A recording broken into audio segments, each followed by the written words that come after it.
Well, January 9th, which is today, is observed as Pravasi Bharatiya Divas. It's a day meant to recognize Indians who live and work outside the country and the role they continue to play back home. India today has the largest diaspora in the world. More than 35 million Indians live across North America, across Europe and the Gulf and parts of Asia. These overseas Indians are not just part of global workforces. They are closely tied to India's economy through money, through skills and long-term links with families and businesses here. One of the biggest links is remittances, money sent home by Indians working abroad. We've all been hearing of it and what it means for the Indian economy. In the last financial year alone, India received over $135 billion in remittances. That makes India the world's largest recipient. Now, these inflows support foreign exchange reserves and also help cushion the economy during global uncertainty. This impact shows up inside Indian homes as much. Now, remittances are used for daily needs, for education and for healthcare. Families with members working abroad tend to have higher financial security and also greater spending power. Healthcare is one of the biggest areas where this money is also spent. Overseas income helps pay for medical treatments, surgeries and long-term care, especially in private hospitals. Education then is another major focus. Remittance money supports school fee, college education, skill building, shaping the future workforce. And today, we'll go much beyond just these aspects. On Pravasi Bharatiya Divas, the focus is about understanding how deeply Indians abroad remain connected to not just India's economy, but everyday life as well. So allow me to bring in our guests this morning who are joining us, voices from across the global Indian community. We're first up being joined by Soukthavy Chowdhury, business leader based in Southeast Asia. Good morning. Vivek Wadhwa, Indian-American technology entrepreneur and academic from the US is with us as well. Good morning, sir. And Adit Kothari, founding member of the Indic Society in the UK. Good morning to the three of you. Thank you for taking out the time and being with us here. It's a special occasion indeed because so much of the Indian story actually revolves around what Indians abroad are doing, what they're getting back home, bringing back home, and more importantly, the message they're sending out to the world about what is the true essence of India. Mr. Vivek, if I can begin with you. You left India decades ago. You went on to build companies. You've been teaching at global universities, playing a key role in shaping policy debates abroad. When you look back, what did India give you that Silicon Valley later amplified, if I can put it that way? Yeah, you know, Indians don't realize how rich they are in culture and values. What did India give me? It made me who I am. The fact that I understand humanity, the fact that I want to give back to society, the fact that I understand the purpose of life and why we're here, the fact that I'm always now trying to learn from others and I understand pain and suffering, and my focus right now is on alleviating suffering. Money, Maya is important, but it doesn't drive me. Indians don't realize how lucky they are to live in this rich culture and values where we talk about these things as if they're normal. You go to the West and you talk about giving back, you talk about culture and values, family values, even the importance of education, and people look at you as if you're strange. Silicon Valley, where I live, it's all about money, money, money, money, money. You go to a venture capitalist and say you're trying to build a company that'll help the poor, that'll help uplift humanity, and they'll throw you out of the office in the next moment. Here, these are part of our culture. This is who we are, what we are. So what did India give me? It gave me this sense of purpose and belonging and this determination. At even my age, I'm 68 years of age right now. I'm working harder than I ever did in my life because I consider it my mission to give back to humanity. This is what India gave me. How lovely.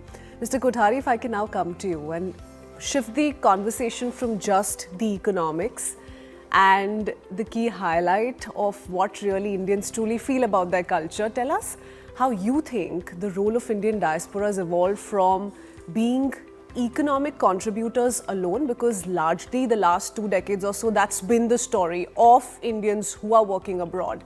So from that to active narrative shapers now.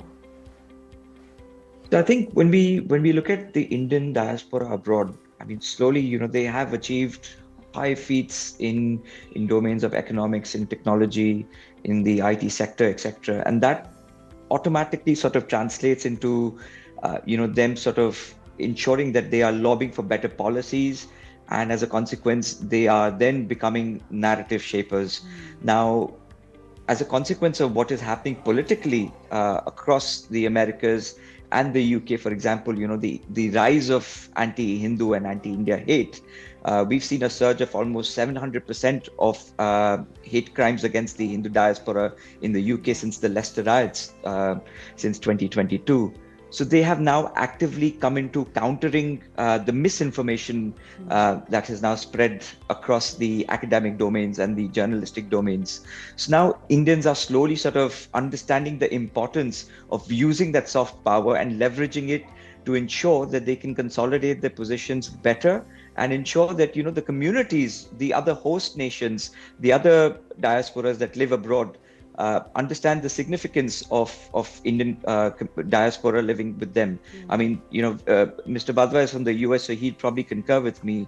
The kind of taxes that the Indians are actually contributing to the UK, I think it's to the tune of almost about $300 billion.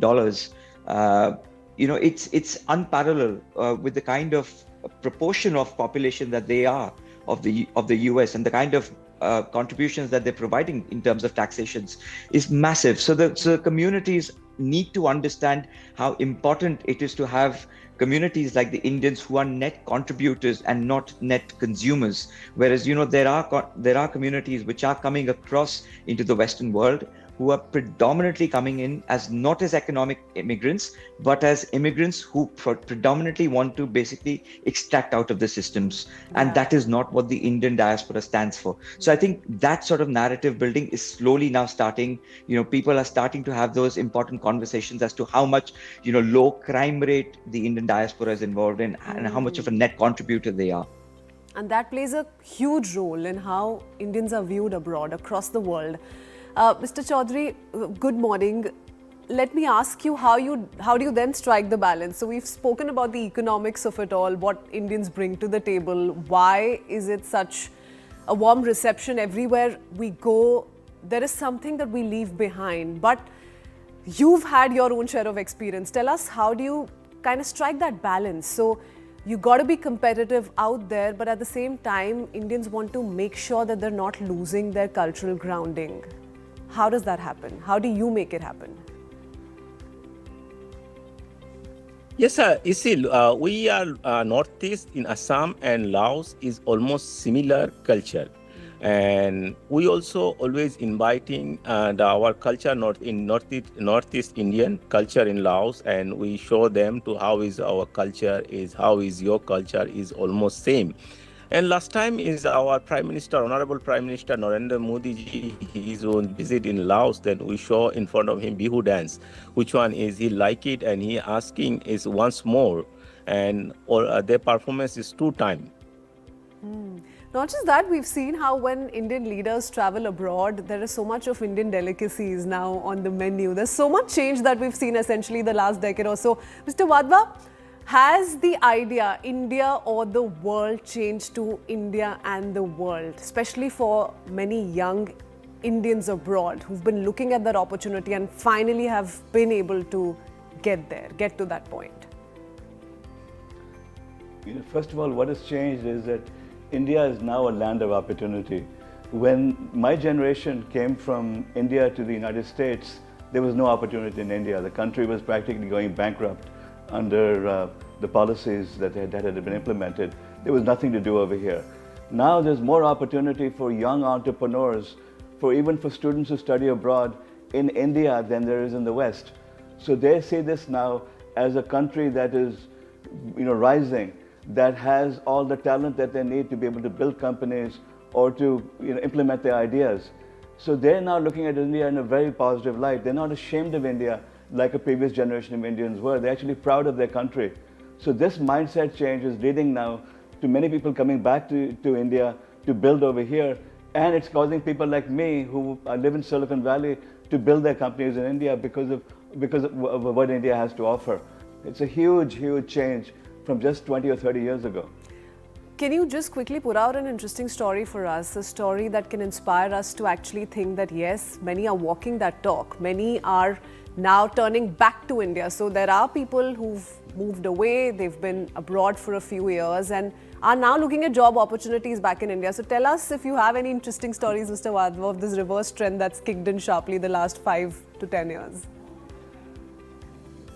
I can tell you my own story. Okay. See, I lost my wife to cancer, decided I'm going to do something about making sure that no one suffers the way she did. I started developing a technology that can diagnose disease at the earliest stage. Now, living in Silicon Valley, my first instinct was to raise $20 or $30 million in Silicon Valley. But again, as I said earlier, when I spoke to the venture capitalists there and said this is to help poor, to help the people in need, they just couldn't understand it. And I came to India. I bet my future in India. I started doing R&D over here. India has an inferiority complex. This is one of the things that still bothers me, that India doesn't believe what it can do. It doesn't believe it has deep tech. It doesn't believe it has AI talent. It doesn't believe it has entrepreneurial skills. I came here and within 2 years, India has built technology for me, achieved what could possibly not happen in the West. So, you talk about betting on India and this trend, I'm doing it. As are the people I have working for me in India. I have AI developers, I have plasma scientists, I have engineers, I have an entire range of very highly deep science and technology skills, people working in India. Not once do they ever talk about going to the United States. They want to build in India, for India, and then share with the world. So this entire mindset change has happened. And India doesn't realize it's like the frog in the boiling water. You don't realize how hard it's getting. Well, India is there now. India is the land of opportunity in innovation, in deep science, in artificial intelligence. You talk about anything that needs to be done, it can happen in India. And that but also had for these young a fraction of the entrepreneurs, Mr. cost Wadhwa, and you and can with the correct me if I'm values. wrong, had they turned back to India a little sooner, possibly we would have been a little ahead in the AI race or in the tech race. So we're slightly late, I think. But yeah, the Indian story finally has arrived. So it's great news overall. Adit, tell us about diaspora and the second, third generation. So we're now essentially seeing, the diaspora constitutes of second, third generation Indians. How do you think in their mind the idea of being Indian has evolved over the last few years, if at all? So I think because of the cultural connotations that they brought up with, the sort of emotional investment in their lives is very high. And that is through the various festivities that we have, the cultural festivities, be it Diwali, Holi, their own sort of regional festivities, be it Chhath. I'm from West Bengal, so Durga Puja is massive for us. And you see that kind of emotional investment translating onto the streets of London and New York, where, Durga Puja is celebrated across the 9 days with high amount of spirits. And, we're not sort of unfazed any longer. We're not scared of demonstrating who we are.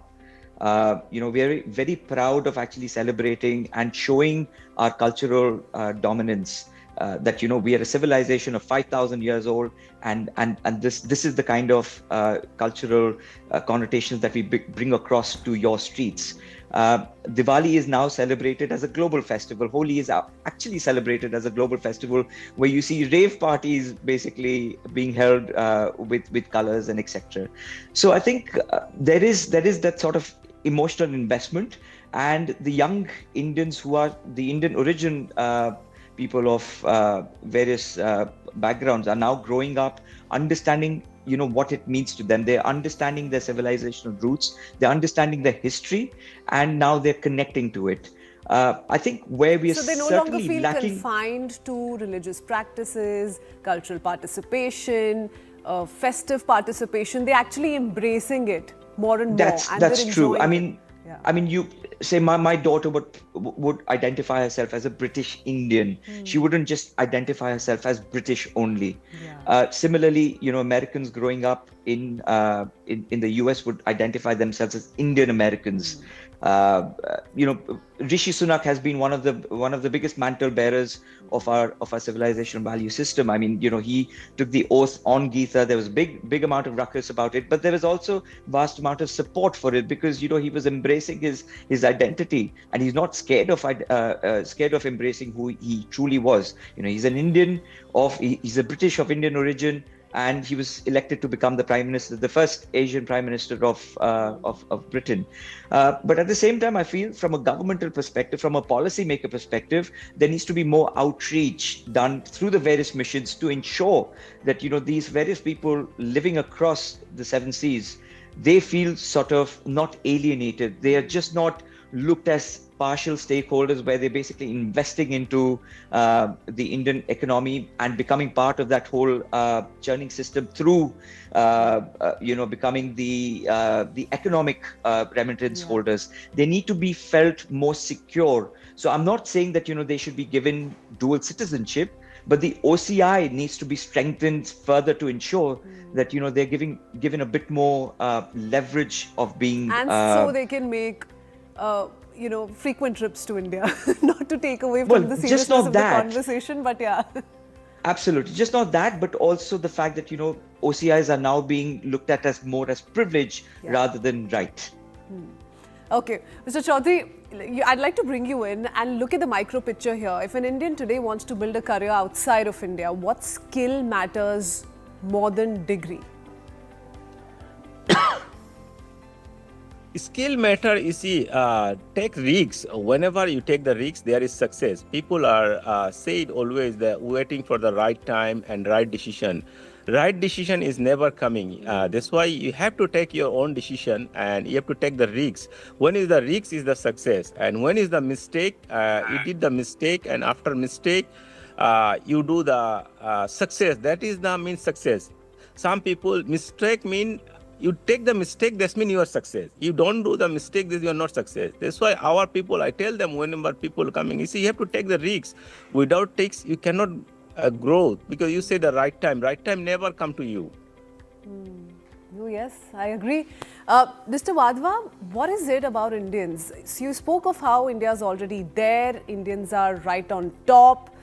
We do not need to feel the inferiority complex that we're coping with or fighting on a daily basis. But what is it about Indians abroad that makes them so successful? As founders, as innovators, is it something to do with the education model, or is it the cultural mindset, or there's more?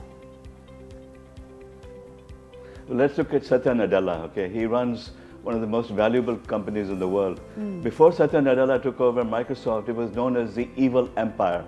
You know, people used to talk about Bill Gates being Darth Vader. And then along came Steve Ballmer. Steve Ballmer, if you Google him, you'll see videos of him acting like a monkey, literally getting on stage, hoo hoo ha ha. And then the killer sales mindset he brought into the company. Microsoft was the most hated company in the world before Satya came in there. Within 10 years, he transformed Microsoft into a company that's respected, that across the industry, it's no longer considered as a dying company, as a evil dinosaur. It's considered to be the future. I mean, everyone respects the company. What did Satya do? He brought in his deep Indian culture and values of respect. I mean, you don't when you look at Satya Nadella versus Elon Musk. Elon Musk is hated by half of America. Even though he's the greatest innovator of our time, people despise him, they hate him, they fear him. Satya Nadella, gentle, mild, respectful. He's increased the value of the company more than tenfold. And he's also now turned it into a company that people consider to be the future rather than the past. This is because of the values and the culture he brought into it. That's where the magic happened. Okay, that's where the magic happened. It sounds magical as well. Adit, is this magic being embraced by the young diaspora? So you spoke of your daughter, you gave us a small example, but do you think increasingly they're very, very concerned about the image India enjoys in their country? So in UK, for instance, how concerned is your daughter about what people say about Indians and what they have to really say about the country? So that is where I think India needs to do much more. We need to ensure that there is a lot of anti-India rhetoric that we see often stemming from academia. Now that is also due to either willful ignorance, or it is, a lot of times it is done in a very feral manner, where academicians use their power to basically, encourage anti-India information campaigns. I'm talking about universities like King's College, where I passed out from. You have the India Study Center there, which is often in the news peddling anti-India disinformation. I think that's where I think India needs to ensure that they're able to mitigate and clamp down on that sort of disinformation right at the root of it, so that it doesn't sort of further into the diaspora. Now, what that does is, when academicians use their power to yield disinformation, it sort of conditions a set of people, a generation of people, to believe in certain values, in certain information, and then they grow up with that. And that can be avoided if the policymakers in India realize this. Rajiv Malhotra from the US has written very well about this in his books, The Snakes in the Ganges, and a number of other books, where he talks about how Indian monies, the Ambanis and the Mahindras, who are investing in the US universities, but are not actively looking at where the investments are being used, where the monies of Indians are being used by the academicians abroad to basically write anti-India and anti-Hindu information. And how do diaspora groups like yours then play a role in keeping countering not just the narrative that needs to be countered, but also keeping Indian culture alive and vibrant abroad? So from a cultural perspective, I think there are a number of organizations which exist, which look at festivals, which look at language and dance classes. Now you actually have schools which are looking at a very Indic form of education system. So there are the Avanti schools in the UK, for instance. They've now they span across the London and the Leicester metropolitan cities. And they are basically looking at education from a very yoga-centric perspective, a very dharmic sense, a very human touch to education at large. So there are organizations which is doing that sort of job. But from a more political, societal perspective, there are very few organizations which are actually taking the mantle and challenging the norms, challenging the age-old biases which we see often demonstrated by the BBC, for instance.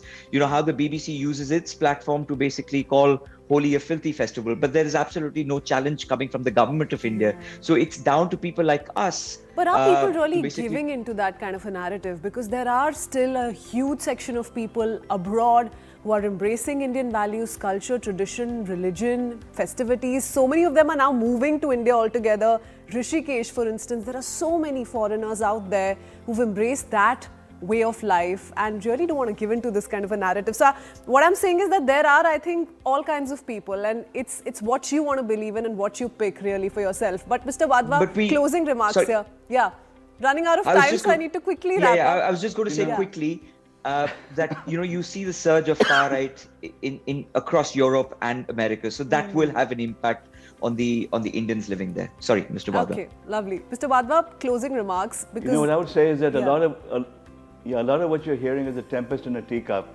Yes, on social media, you've got the anti-H1B people going crazy. Yes, you've got a bunch of academics who are so extreme left and out of touch that they don't know what they're doing. You also have a Khalistani movement, but this is the fringe.